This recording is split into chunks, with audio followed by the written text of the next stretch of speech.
Acha basi tuheshimie kinywa cha mzazi. Acha tuheshimie kinywa cha mzazi. We respect the mouth of the elder. Tupange siku ya konseri. Amen. We plan the day of konseri. Amen, amen. Amen. Ninayo furaha ya kuimba kwamba kuta za Yeriko zimebomolewa. I'm so joyful singing to say that the wall of Jericho has fallen. Ni kweli zimebomolewa. Indeed, it is broken si kwa nguvu zangu, not by my power, lakini ni yeye ambaye aliniumba, but he who created me. Ndiye amebomoa kuta za He break the wall of Jericho. Amen, amen. Amen. Najua kwamba ilikuwa muda mrefu. I know it has been a long time. Hamkuniona hapa kwa madhabahu. You haven't seen me here at the altar. Yule ambaye alikuwa ananipenda katika jina la Yesu, he who loved me in the name of Jesus, alikuwa akijiuliza kwa nini evangelist Henry haiko hapa. He was questioning, or she was questioning why evangelist Henry is not here. Amen, amen. Amen. Kumbe ilikuwa muda Mungu alikuwa akigombana na shetani. But it was the time God is fighting with Satan. Aliweka shetani ndani ya kiwanja acheze kwanza. That he let the Satan praise in the field first. Lakini mwisho wa shetani kufedhereka tu. But at the end Satan is ashamed. Kwa siku ya leo shetani amefedhereka. Bwana Yesu apewe sifa. Amen, amen. Amen. Acha ni shukuru baraza la wazee. Let me thank the team of elders. Wale ambao walikuwa hawalali. Those who were not asleep. Kwa kuona by seeing uwepo wangu hauko hapa kwa madhabahu. My presence is not here. Nao vile walikuwa wakiomba wakiomboleza. They prayed and laments for me. Leo maombi yao imetimilika. Today their prayer have been answered. Amen. Na katikati yenu vile and among you mulikuwa wale walikuwa wakiniombea. There are people who prayed for me. Mungu awatie nguvu. May God strengthen you. Ile ambao mlifanya kuniombea. What you have done to pray for me. Yule mwingine ambaye atapata shida. Even the other person who will be in Mungu issue. anawajua. God knows. Na atasikia kilio chenu. And God will hear your prayer. Amen, amen. Amen. Acha tugomboe muda. Let's save time. Hapa tunaanza tumika ni kwa pressure. Saa iko mbele yetu.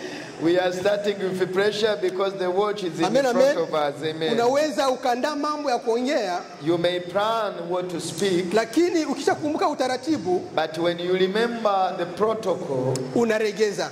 You will reduce. Amen, amen. Amen. Tumesikia kwamba hamuna mgeni. We said there is no visitor. Hamuna mgeni. No visitor here.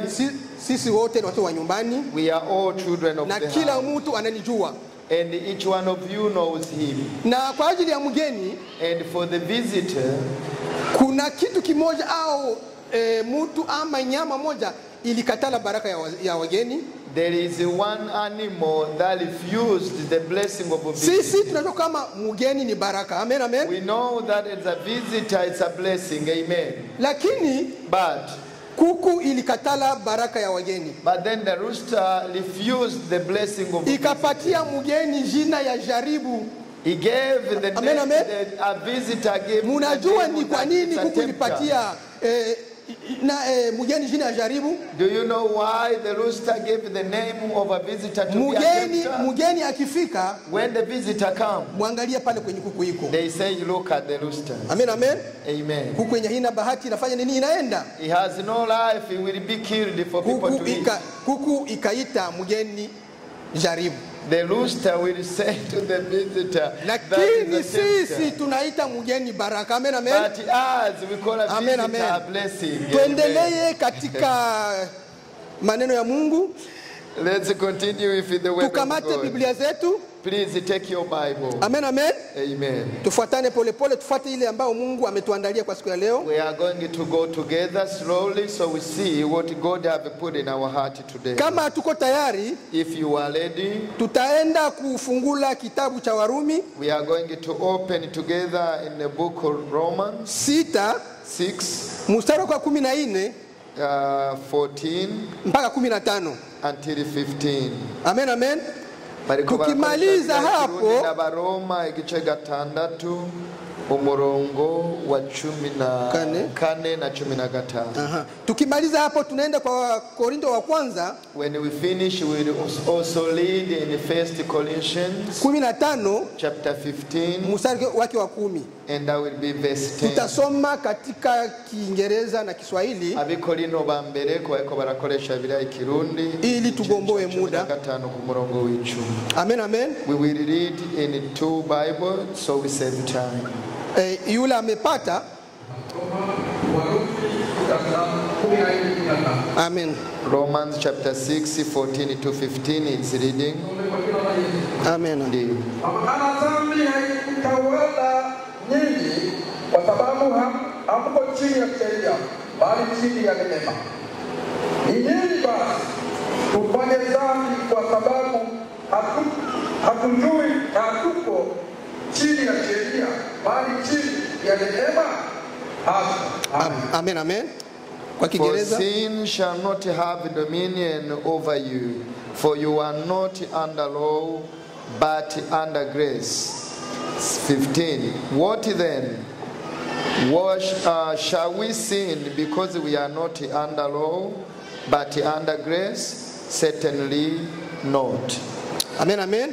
Amen. Tumeruka katika kitabu cha Korinto wa kwanza 15. We are going to see in the book of 1 Corinthians. Mstari moja tu, mstari wa 10. 1 Corinthians chapter 15 verse 10. Tunasoma Korinto wa kwanza 15 mstari wa 10. Lakini kwa neema ya Mungu nimekuwa hivi nilivyo, na neema yake ilikuwa si bure, bali nalizidi sana kupata kazi kupita wao wote, wala si mimi bali neema ya Mungu pamoja nami. Amen. Amen, amen. But by the grace of God I am what I am, and his grace towards me was not in vain. But I labored more abundantly than they all. Yet not I, but the grace of God which was with me. Amen. Amen, amen. Amen. Jambo la muhimu tumechukua katika hii maandiko. The importance message that we see in this scripture, ni kwa ajili ya neema. it is by grace. Amen, amen. Amen. Tutajifunza leo neema ni nini. We are going to remind each Najua other kwamba what is grace. tunaongea tu neema. I know we speak about grace. Tutaokolewa kwa neema. We are saved by grace. Na ile imekuwa wimbo yetu sisi waamini. And this is a song for preachers. Na yule ambaye haamini anasema ndaokolewa kwa neema. And those who don't believe, they say I will be saved by the amen, grace amen. of God. Amen. Neema, the grace, tuiite kwanza kama let us call it ni msaada wa kipekee as the unique help ambayo Mungu anaipea mwanadamu, that God have offered to humankind. Wewe vile kama mwanadamu hawezi ukaiona, you as human you cannot see it, lakini kwa matendo, but by action or acts inaonekana. Amen, amen. You can see it. Amen. Neema ni kitu inakuja kwa uzuri. The grace is coming for good. Neema haikuja kwa ubaya. The grace is not coming for kwa evil. Kwa hauwezi ukasema nimepata mwanaume mbaya kwa neema. Because you can't say I received a bad husband by grace. Nimepata hii gari mbovu kwa neema. I received this bad car by grace. Sio neema. That is not neema. Ayo inasonga mbele na mazuri tu. Grace is proceeding with good alone. Amen, amen. Amen. Sasa ni nani ambaye Mungu anayempea neema? Who does God offer to his grace? Amen, amen. Amen. Mungu ni Mungu wa watu wote. God is God of all. Hajue mzungu, hajue mweusi. God don't concern about black or white. Anampea yule ambaye anayemtaka. He offer his grace to any that he wants. Uwe mzuri wa mubaya, Mungu anapanda hiyo neema. Either you are good or bad, but the grace of God it will be given to you. Amen, amen. Amen. Alafu Mungu anapopana neema, and when God give his grace, amempatia mtu mzuri, he is giving it to a good amepatia person. Mtu mubaya, he is giving it to a bad person. Yeye Mungu, the God, halale kimi, halala sinzie. He does not remain silent. Sisi wanadamu tutakuwa Sisi wanadamu tutakuwa tukijiuliza, as human we will be asking ourselves, namna gani huyu mtu mbaya? Namna gani huyu mtu mbaya amejaliwa neema? how can this bad person receive the grace of God? Kuna wale wamejaliwa neema lakini maisha yao iko mabaya sana. There are people who receive the grace but Hawataki their life is bad. kujua mtu mazuri, hawataki kujua. They don't want to know good, they just don't concern Wamepokea about tu it. neema. They only receive Kwa kuwa the grace. neema hauapply. Because grace you will not apply for it. Haujui gizi neema inakuja. You don't know how grace will come. Inakufikia tu. It will just come to you. Sasa yeye Mungu ambaye amepewa neema, But he who received the grace, sisi wanadamu tabakia tukijiuliza kwa nini? as a human will be questioning why. Yeye Mungu anajua ni kwa nini amepana neema. But God knows why he's giving his grace. Anapenda ajue hiyo neema huyo mtu ataitumikia namna gani. And God want to know how this person is navigating with it. Kwa kuwa ile neema inaweza ikabadilisha mtu. Because God knows the grace may change or transform somebody. Lakini kama haukushika neema gizi inavyoomba, But if you don't carry that grace properly, in a proper manner, ujue kwamba neema itakutia Jehenamu. remember that grace may take you into hell or Jehannam. Amen, amen. Amen. Kama vile topic yetu inasema, As our theme says, uwe mwangalifu be careful kwa ajili ya neema uliyopewa na Mungu, for the grace you were given by God, isikuweke Jehenamu. Amen, so amen. it doesn't take you to hell. Unaweza jaliwa neema, Mungu ndiye amekupatia neema. You may receive, you may be given the grace Wewe by God. mwanadamu unasema Mungu ndiye amenipatia neema. And you say, God have given me Ni his namna grace. gani tena itaniingiza Jehenamu? How can this grace take me into hell? Amen, amen. Amen. Ndiyo maana tumesoma, That's why we lead. maandiko inasema kwamba The Holy Scripture says, tusitende dhambi kwa ajili ya neema. don't commit sin by saying, I have the grace of God. Ukisikia Mswahili anasema hasha, maki amekataa sana, ndio Kiswahili yetu. When you hear in Swahili when they say la hasha, means absolutely not. Neema haitembee pamoja na dhambi. The grace of God does not navigate, it does not go together with sin. Amen, amen. Amen. Tutaongea leo neema ambayo inaweza ingia katika njia tatu. We speak about a grace that can be classified in 3 levels. Neema ina milango mbalimbali mingi sana. The grace have so many doors. Kila mtu anapokea neema kufuatana na jinsi Mungu anavyotaka. Each person receive according to the will of God. Lakini leo tumepata njia ya neema kwa njia tatu. But today we want to speak about three ways. Amen, amen. Amen. Njia ya kwanza itakuwa neema Mungu anaiweka ndani ya kanisa. Number 1 is the grace that God puts in the church. Amen, amen.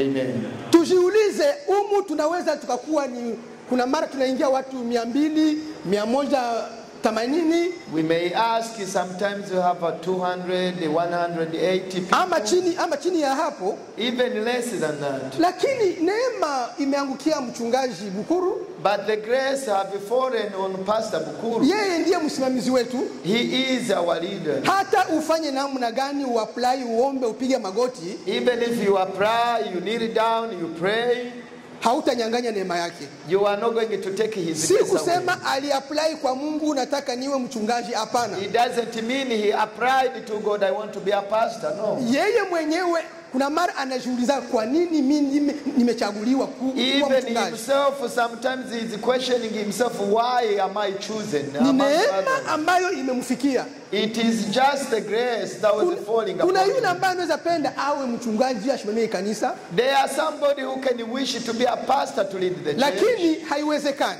but it's not happening. Kwa kuwa Mungu ana lengo ni kwa nini amemfanya msimamizi wa kanisa. Because God have a purpose why he made Pastor Bukuru to be the in charge, Amen, or the amen. chairperson of the church. Sasa siri ya neema. So the secret of the grace, Neema inaomba kuomba. it requires Upate us to muda pray. wa kuombea ile neema ulipewa na Mungu.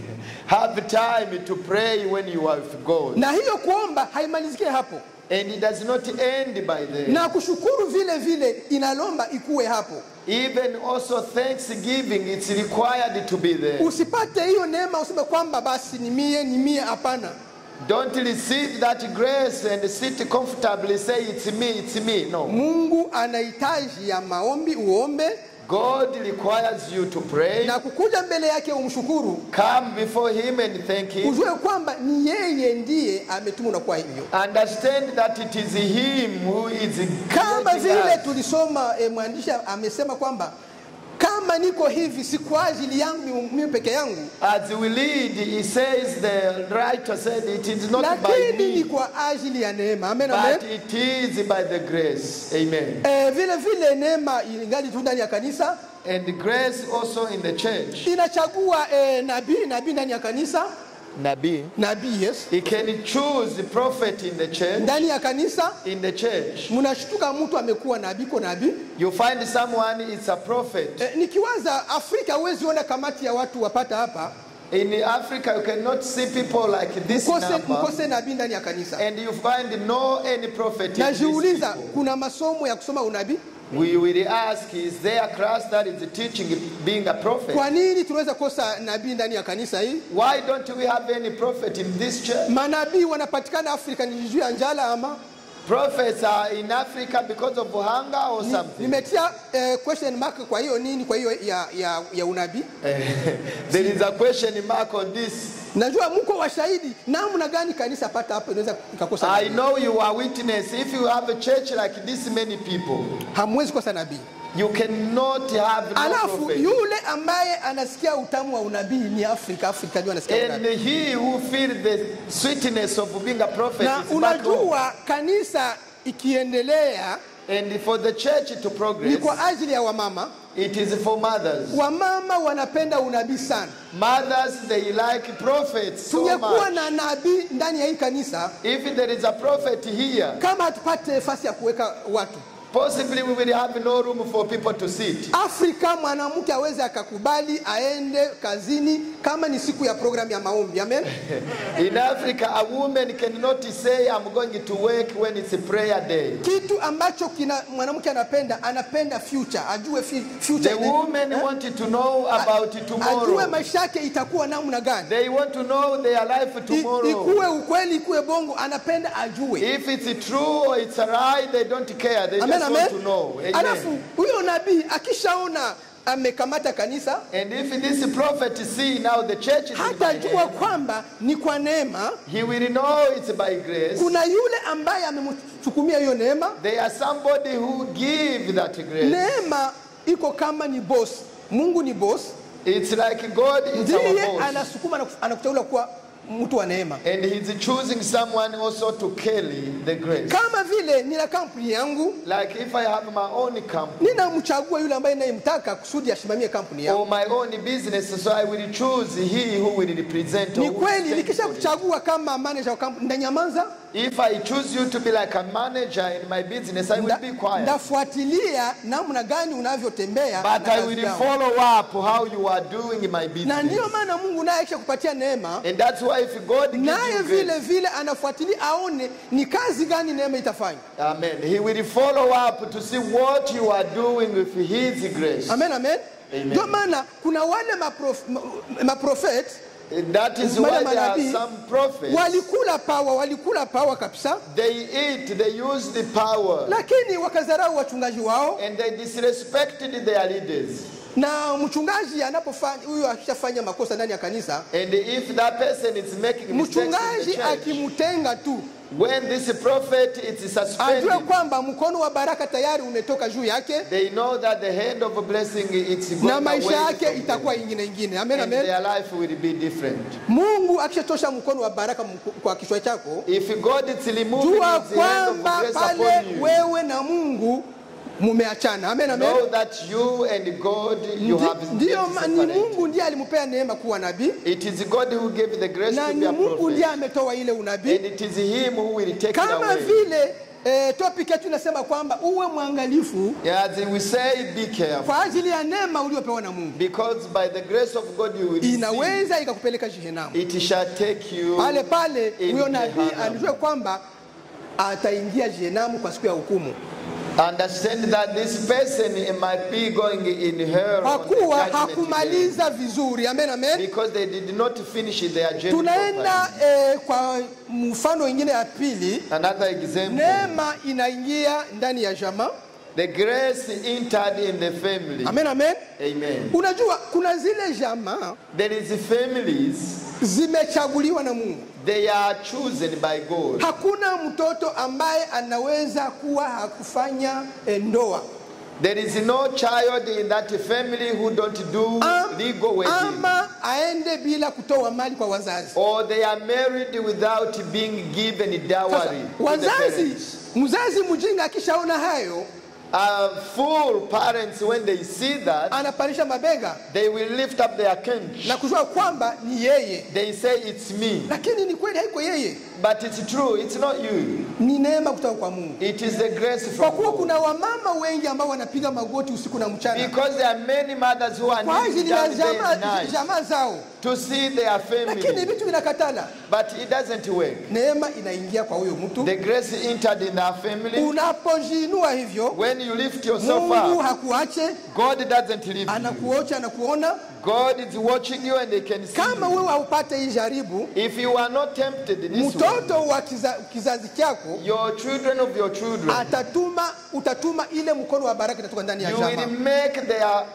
the hand of God get off them. Na ikishatoka, And if the hand of God is not wewe upon mama them, mwanzilishi wa kujivuna, you the mother, the beginner of the pride, wewe ambaye hakujua kwamba ni kwa neema, you who did not know it is by siku grace, ya hukumu hauna nafasi. the day of judgment Ni you have no neema place in Mungu heaven. aliyokupatia, The grace that God gave you, lakini itakupeleka Jehenamu. but it's taking Bwana you Yesu in hell. atusamehe sana. May God forgive Amen, us. amen. Amen. Tunaingia tunaenda haraka. Because of time, Tunapenda tuheshimie. we want you to respect. Nikifanya mzazi sitarudia tena hapa. Because if I joke, I will not be allowed to Amen, come back amen. here. Amen. Tunaenda katika kielimu.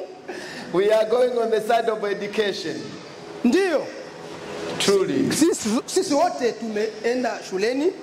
All of us who went to school. Lakini But akili zinapishana. our knowledge is different. Kuna yule ambaye amepewa neema. There is someone who was given the grace. Kichwa yake iko vile kama kamera. His brain is like a camera. Yeye mwalimu akiongea, When the teacher speaks, vinabaki ndani. it is entered Iko in na their memory memory. yenye iko fresh inabakia ndani. Because their memory is fresh, Amen, everything amen. stays there. Amen. Lakini kuna wale wengine But there are other people. hata ufanye namna gani, Even you do any other way, hautasinzia. you are not sleeping. Uko unajifunza, kesho tuko na mtihani. You are trying to learn. Tomorrow there is Inabidi na exam. mie nitie nguvu, And then you say, I need to work hard. nione kama na mimi natoka mbatano wa mbele basi. I see if I can at least be in the first Amen, five. amen. Amen. Nikirudisha filme nyuma, If I take back the wakati tape, tulikuwa tukisoma, when we were at school, wakati ya mtihani, a time of exam, ulikuwa ukikamata basin, you took a basin, unaweka maji ya baridi, you put cold water, unakamata taulo, unaweka maji, you take a unatia towel, kukichwa, you put on your head the cold uone kama one, utakimbiza usingizi, to see those that you chase away the uone sleep, kama na wewe utapiganisha. to see so you can fight also. Lakini But sasa utafanya mtihani, when you do the test, wewe yako itakuwa 55 54, yours will be 55, 54. hautatoka pale. You cannot go above that. Sasa unajua, sasa ule yeye ambaye iko na ile memory yake, Now you ask yourself, that person who have that memory, mtihani inapokuja, when they give exam, yeye ni kurudisha tu nyuma mkichwa, they just take it back a little bit. kila kitu. Hata wewe prof ama mwalimu ukifanya namna gani, ataona hii ndio. Even if you are professor, you are teacher, whatever you do, that kid will grab. Amen, amen. Amen. Lakini hiyo ni kwa ajili ana akili ama ni kwa neema? Is it because they are too smart or it's by the grace? Nikiwaza ni kwa neema tu. I think it's by grace only. Inabidi huyo mtu And that person, ajue kwamba they has to know hiki ambacho niko what I am. ni kwa ajili ya neema. It is by grace. Pata muda ya kukuja kushukuru Mungu, asante Mungu Get the time to come and say kwa thank you, Lord, kunifanya tofauti na wengine. for making me different Pale from Mungu ni others. mwenye sifa. Because God loves Mungu praise. anapenda sifa. God loves praise. praise Na vile him. vile usisahau kushukuru. Don't forget to thank him. Kuja na kitu kidogo cha kushukuru Mungu. Asante. Come with a small thing, say I thank you. Amen, amen. Amen. Usijione kwamba wewe ndiye unaweza. Don't see that I am the only one. Kuna wale ambao walikuwa hivyo. There are people who were like Walikuwa na hizo that. maakili za hivyo. They had that such knowledge. Ni wengi unaona wameruka wazimu. But you will see many of them now they are running Kuna mad. wale wengine wamepata magonjwa mbalimbali. There are also others who were attacked by different diseases. Juu ya nini? Why? Haupate muda ya kushukuru Mungu afanye protection juu yako. They don't have the time to thank God and they ask for Wakati God's protection. unaposhukuru Mungu anasema ni kweli, huyu anajua, anaheshimia, anajua kama ni mimi nimemweka hapa, nimemfanya kuwa na hii akili. When you come to thank God, God will say yes. This person understand I'm the one who give that knowledge. Amen, amen. Amen. Neema Grace, haipatani na dhambi. it does not join Hiyo with mambo sin. yote ya kukuwa umepata hiyo akili ya hivyo, Everything you receive like ukuwe this knowledge. unadharau mwenzako ambaye halalaki kwa ajili ya kujifunza. To despise other person who doesn't know. Jua kwamba No, Mungu iko na kuona. God is watching you. Unapoumiza roho ya mwenzako, When you make another person sorrowful, jua kwamba understand hiyo ni dhambi that is a na sin. siku ya mwisho hauna nafasi. And the last day you have no Kuna place. zile dhambi ambazo hatujui zinatokea wapi. They are sin that we don't know where it's Tunawaza coming from. tunajipendeza tu, And it just comes. lakini kwa Mungu ni dhambi. But to God it's a sin. Amen, amen. Amen. Acha niwapatie mfano kidogo. He's giving you an example. Najua kwamba Yesu alikuwa akifundisha kwa mifano.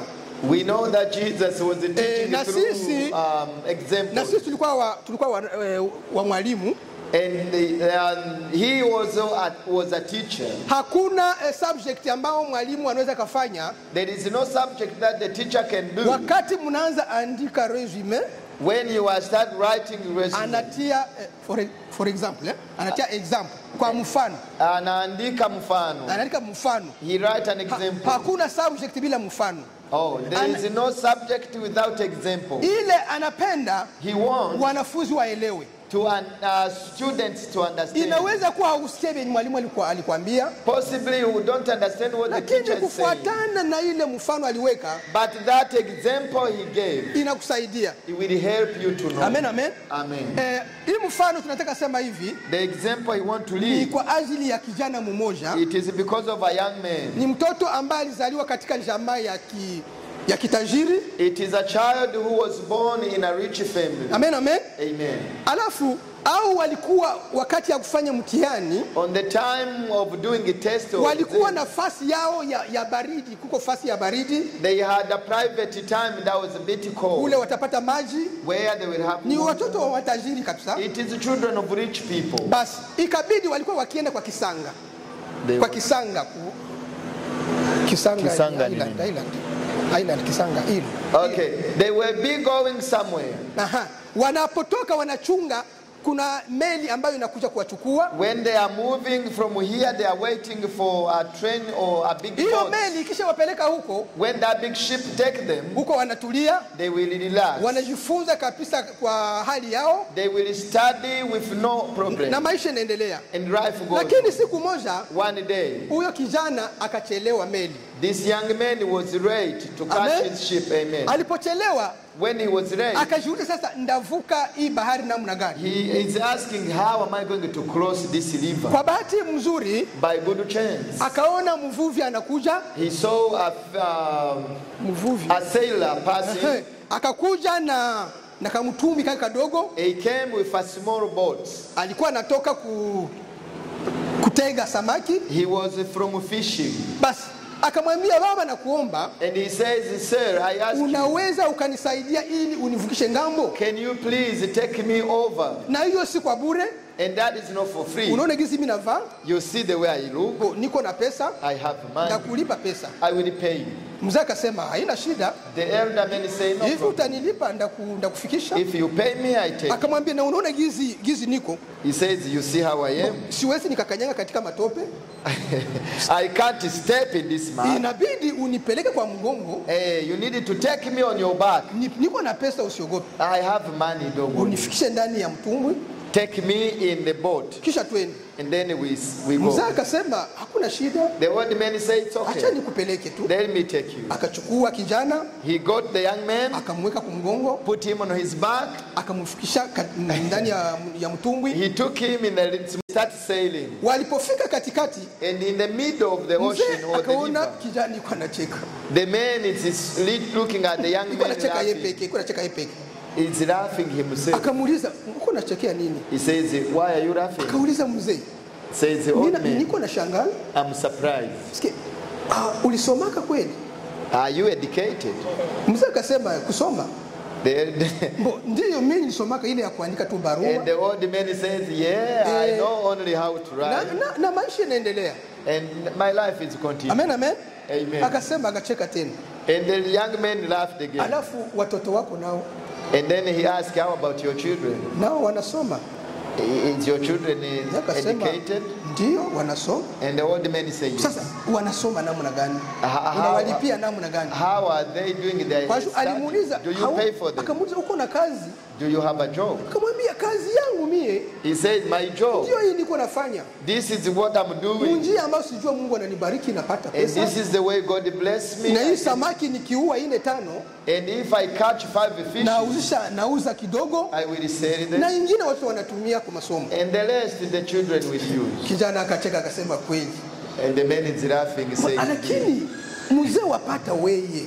an old man like you, Unaweza kuwa hauna kazi you may have no na job. kusoma au kusomaka. And you are not even educated. Watoto wako samaki ndio zinawalipia. And your children, they are only paid by Watoto fish. wako hawezi kuwa na hivi, wanawaza tu kama samaki tu. Your children, they are brainwashed. They only think like a Huyo mzee This old man, bahati mbaya ya huyo kijana. bad chance of that young man. Kijana alikuwa serious na mambo ya madharau.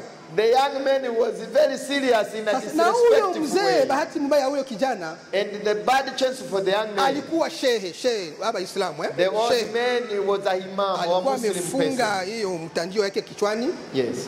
Kweli akasikia maneno inamfika hapa. And this old man heard the word, it's leaking in his neck. Akamuuliza ulizo mweka. Na mimi ndakuuliza tu ulizo hiyo moja. And then he said, can I ask you a question? Sema ndio uliza. The young man said, yes, you can. Na wewe unaweza jua kuogelea? Do you know how to swim? Kijana akaanza angalia akajiuliza atamjibia nini. And the young man is thinking, Akamwambia mzee vile si hatuna muda ya kufanya vile. Shino tu matajiri hatuna ile muda. and he said, sir, in our life it's only doing business. We have no time for this. Sasa umenijibu vizuri. And he said, thank you, that's good one. Umeniambia jinsi unavyotaka. You told me the way you want. Nimekuja tu kukusaidia. I came by helping you. Lakini unaumiza moyo wangu. But now you are making my heart so. Sasa na mie Now, kama hauzo kuogelea, if you don't know how to swim, hii kasia this inatusaidia. Kasia. Yes, I don't know how we call it in English. Okay. Forward. Ndaitupa. I'm going to throw this in the water. Ile masomo yako, Your education, hiyo pesa ya baba yako, your money that your daddy has, ikusaidie. it's going to help you Kijana today. sasa hapana usifanye vile ndakupatia pesa nyingi sema sina And na the young man said, no, I will give you more money. Please don't do that. Amen, amen. Amen. Mzee Muislamu hana mzaa akisema na amesema. The old man, as Muslim, he has no jokes. When he Akaangusha speaks, he kila does it. kitu. He throw everything in the water. Akageuza mtumbwi. And he overthrow his little boat. Kijana alisema kweli hajue swim, hajue nawa. The young man said he doesn't know, and truly he doesn't know. Akacha mjinga ndani ya maji. And then this fool young man was in the water. Yeye akafanya kazi yake. And the old man did his way. Akatoka nje njikavu. He went out to the dry land. Mjinga akabakia ndani ya maji. And the little man stays in the water. Ndio nakwambia ndugu Mkristo. And that's why I'm telling you, brother Christian, kijana alikuwa nayo. by the grace that the young man had. Alizaliwa ndani ya familia ya kitajiri. He was born in a wealthy family. Amesoma vizuri. He was well educated. Lakini hiyo neema ambayo Mungu alimpea, But that grace that God gave to Mungu him, akaona God saw. hakumupatia neema kwa ajili ya hayo madharau. He did not give him the grace of despising Maisha others. yake ikamalizika. And his life ended in the Na water. najua kwamba And I know, kwa siku ya parapanda on the day of trumpets, huyo hana hana nafasi this person have no place mbinguni. Amen, amen. in heaven. Tujue Amen. kwamba neema Understand that the grace, Mungu anapokupatia nayo, when God give it to you, yeye ni boss ambaye anafuatilia unafanya nini na ile neema. he is the boss, he is overseeing, he is supervising how you use it. Amen, amen. Amen. Tuende tumalizie katika kitabu cha Warumi sura 6:23. Okay, we are going to finish in Romans chapter 6 verse 3. Nasoma Warumi 23. Okay, Romans chapter 6 verse 23. Abaroma igice gatandatu umurongo wa 25. Kwa maana mshahara wa dhambi ni mauti, bali karama ya Mungu ni uzima wa milele katika Yesu Kristo Bwana wetu. Amen. Amen, For the amen. wages of sin is death, but the gift of God is eternal life in Christ Jesus our Lord. Amen. Amen, amen. Amen. Wandugu, Brethren, mshahara wa dhambi ni mauti. the wages or the payment of sin is death. Wale ambao wanajua kwamba wataokolewa kwa neema, Those who knows that they are saved by grace. neema haiambatani na dhambi. The grace does not join with sin. Amen, amen. Amen.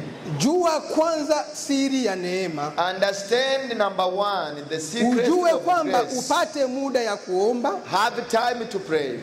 pata muda ya kushukuru. Have time to be thankful. Hasa ulizo ni hivi, The question is inawezekana it kama possible tulivyoongea kwamba yale maisha mazuri unayoyapitia, that the good life you are passing, kila kitu kizuri ambacho unacho, anything good that you have, ujue kwamba ni kwa neema, it is by grace. lakini But wewe mwenyewe haujapataka muda ya kusema acha nishukuru Mungu kwa ajili ya hii neema aliyonipea. But you never have time to be thankful for the grace that God have given you. Amen, amen. Amen. Najua kwamba ni vigumu, I know it's difficult. lakini leo Mungu anaonyesha kwamba ujue kwamba ile maisha yote uko nayo. But today God wants you to remember that Tumesema everything you neema have in kwa your njia life. njia tatu tu, We say the grace in only 3 ways. lakini kwa ujumla But generally, ile maisha unayoyapitia the life you are living munjia nzuri,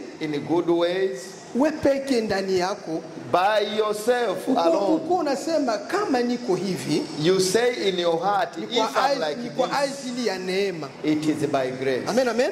Amen. Pata ile muda ya shukrani ndugu yangu. Take that time of being thankful. my brethren. Inawezekana Mungu ameona kwamba hatushukuru kwa ajili ya ile neema ametupea. It is possible God see us that we are not being thankful. Hatupate muda ya kusema ndafunga hii siku 3 kwa ajili ya hii Mungu amenifanya tofauti na wengine. We don't have this time of say I'm fasting for 3 days to say thank you Lord for the grace. Amen, amen.